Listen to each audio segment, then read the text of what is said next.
You're listening to Short History Shorts audio, where history speaks louder than images. Perched on the slopes of Mount Parnassus, overlooking the Gulf of Corinth, lies one of the most mysterious and powerful places in the ancient Greek world. Delphi. Known as the navel of the world, or the Omphalos, Delphi was not a polis in the traditional sense, but no city-state in Greece ignored its power. It was the home of the oracle of Apollo, the Pythia, whose cryptic messages shaped the decisions of kings, tyrants, generals, and colonists for centuries. To understand the unique role of Delphi, we must look not just at its religious function, but at its political, diplomatic, and cultural influence across the Greek world. In an age where gods and mortals shared a blurred boundary, Delphi was where that veil grew thinnest. It was here that myth met reality, where prophecy became policy, and where the divine voice of Apollo echoed across the Aegean. The origins of Delphi stretch deep into the mists of myth. According to legend, Zeus released two eagles from opposite ends of the earth, and they met above Delphi, proving it was the center of the world. Here, Apollo slew the monstrous python and claimed the sacred site as his own, establishing his temple and his oracle. The Pythia, the high priestess of Apollo, would sit on a tripod above a chasm from which vapors emerged. In a trance-like state, she would deliver prophecies, often ambiguous, always revered. While we may debate the geological or psychological mechanics behind the trance, what mattered to the Greeks was that the voice of Apollo was real, and it spoke through Delphi. The Delphic oracle held immense authority. When cities sought to found colonies, they first asked the oracle.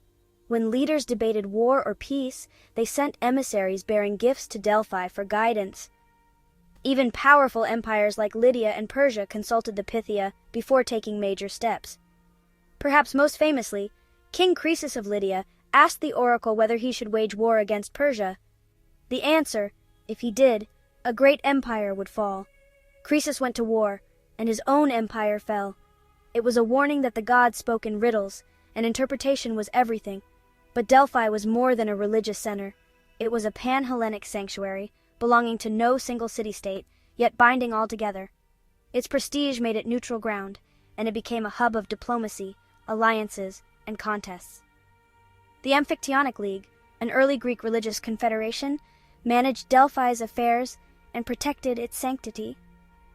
Every 4 years, the sanctuary hosted the Pythian Games, second only to the Olympics, featuring athletic and musical competitions in honor of Apollo.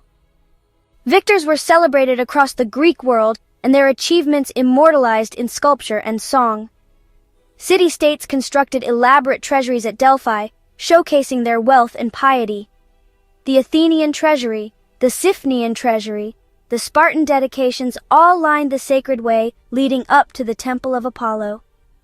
Each building told a story of triumph over enemies, of devotion to the gods, of rivalry between polis competing not just for power, but for favor in the eyes of Apollo. Delphi thus became a mirror of the Greek world itself, diverse, competitive, and spiritually bound. And yet, for all its sacred aura, Delphi was deeply political.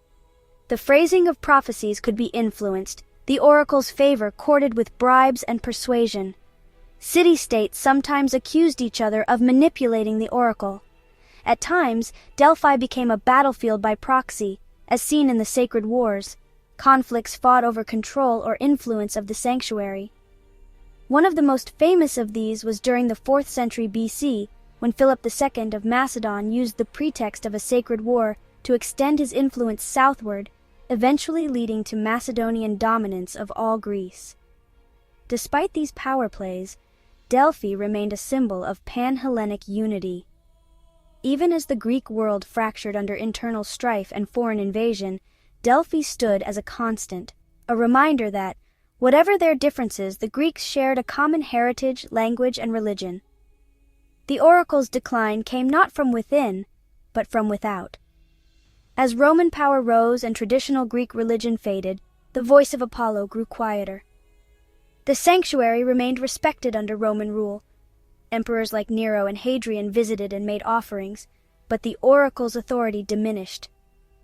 Eventually, with the spread of Christianity and the closure of pagan temples, the oracle fell silent for good. Yet the legacy of Delphi endures. It is a reminder of how deeply the Greeks believed in divine insight, and how that belief shaped their politics, colonization, and diplomacy. Delphi was where mortal uncertainty met divine mystery, where kings and cities bowed before a woman in a trance, where sacred riddles decided the fate of empires. In a world of war and ambition, Delphi was the conscience of Greece, ambiguous, powerful, and revered. And though its stones may now lie quiet, its stories still echo through the ages. This has been Short History Shorts Audio. If you enjoyed this exploration of Delphi, the voice of Apollo, be sure to subscribe and continue our journey through the cities that shaped ancient Greece.